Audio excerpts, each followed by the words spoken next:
Être solidaire, c'est prendre la population en otage. Être solidaire, c'est s'accaparer les fonds publics pour créer des postes inutiles à des PDG, des sous-PDG d'un organisme qui s'appelle Santé publique, Santé Québec. Santé Québec. C'est une entreprise de siphonnage des fonds des contribuables pour le confort d'une caste. Et si vous êtes contre ça, vous êtes d'extrême droite économique. C'est juste incroyable. Donc, être solidaire, c'est siphonner l'argent des contribuables. Et le contraire, vous êtes pour le capitalisme sauvage. OK? Donc, la droite de Québec se retrouve à être le comble de l'égoïsme pendant que des gens avec des résidences secondaires dans des stations de ski, eux, ne sont pas du tout dans l'égoïsme parce qu'ils font leur effort sanitaire. C'est orwellien, là, le Québec, honnêtement. C'est orwellien.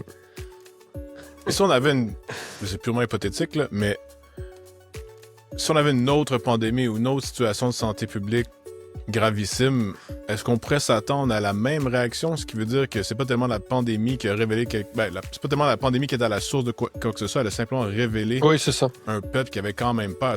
Pour en revenir à l'analyse des référendums, on s'est dit non 2 fois. De toute évidence, ça démontre qu'on n'est pas un peuple particulièrement aventureux.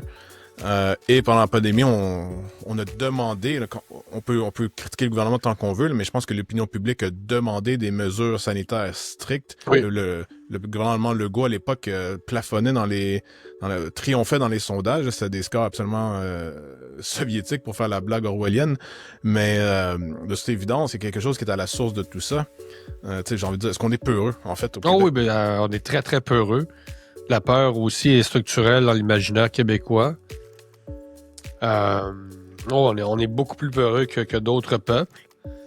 Et écoute, l'éléphant à la pièce, c'était quand même la peur de la mort, là.